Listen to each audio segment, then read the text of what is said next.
ترکی میں اتوار کو ہونے والے بلدیاتی انتخابات کے نتائج آج سامنے آئے ہیں اور ان میں صدر طیب اردوان کی جماعت دارالحکومت انقرہ کا کنٹرول ہار گئی ہے اور استنبول میں بھی اسے شکست کا سامنا ہے۔ صدر اردوان نے تسلیم کیا ہے کہ ان کی جماعت کو دھچکا لگا ہے، لیکن انہوں نے کہا ہے کہ وہ انتخابات کے نتائج سے سبق سیکھیں گے۔ صدر کی AK پارٹی 2001 میں اپنے قیام کے بعد پہلی مرتبہ دارالحکومت میں ناکام ہوئی ہے۔ حزب اختلاف کی جماعتوں نے علیحدہ امیدوار کھڑے کرنے کے بجائے اتحاد کی شکل میں اس مرتبہ صدر اردوان کی جماعت کا مقابلہ کیا۔ سرکاری میڈیا کے مطابق انتخابات میں 84% سے کچھ زیادہ ووٹرز نے حصہ لیا، جو بہت بڑی ٹرن آؤٹ ہے۔ ترک عوام کی بڑی تعداد ترک کرنسی لیرا کی قدر میں کمی اور بے روزگاری کی شرح میں اضافے سے پریشان ہے۔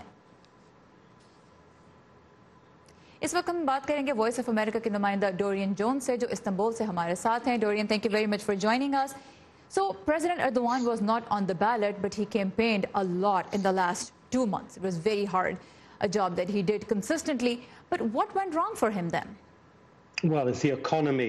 Turkey is in the middle of a recession and it's suffering double-digit 20% inflation, while food prices are running at over 30%. And this has generated a huge amount of anger within the country, a lot of pain, and much of that is among his traditional conservative supporters. And it appears a lot of them have abandoned Erdogan's AKP party to voice a protest and have supported the main opposition CHP.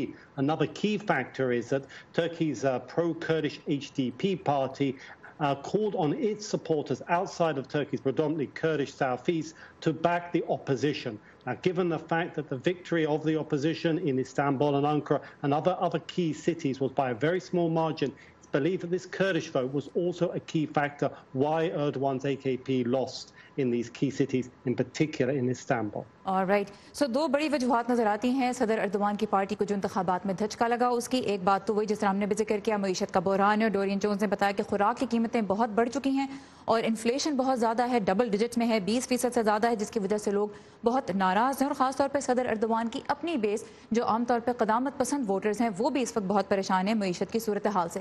دوسری جانب ایک اور بڑی اہم چیز جو ہوئی اس مرتبہ وہ یہ تھی کہ جو پرو کردش پارٹی ہے، جو کرد آبادی کی نمائندگی کرنے والی ایک جماعت ہے، اس نے بھی نہ صرف کرد علاقوں کے اندر کیمپین کیا بلکہ ان علاقوں کے باہر بھی اس نے لوگوں پہ یہ زور دیا کہ وہ جو اپوزیشن کا اتحاد ہے اس کا ساتھ دیں۔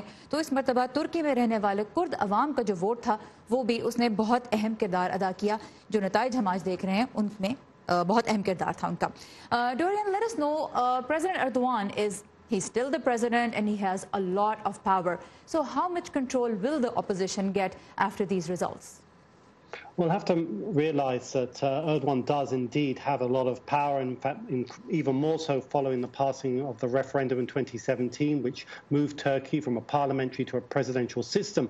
But Turkey's major cities and towns are really one of the last sources of power outside of his direct control. And Istanbul in particular is by far the largest city. It's the financial, it's the cultural, and also symbolically it is the political center of Turkey. Now it is in the hands of the main opposition CHP. This is a major boost for them. It gives them a position where they can start to exercise power, show the people what they can do and build up a power base. And let's remember, in 1994, Erdogan won the mayorship in Istanbul, and that was the springboard for him to go on to dominate Turkish politics. The opposition will be hoping that history does repeat itself again.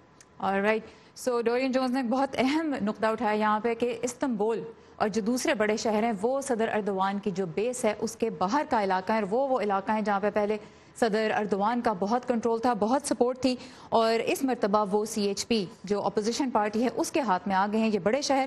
اور اسی شہر میں Istanbul میں ہی جب آج سے کئی سال پہلے صدر اردوان نے میئر کا الیکشن پہلی مرتبہ جیتا تھا تو وہاں سے انہوں نے اپنی پاور کو کنسالیڈیٹ کرنا شروع کیا تھا اور وہاں سے ان کے رائز کا آغاز ہوا۔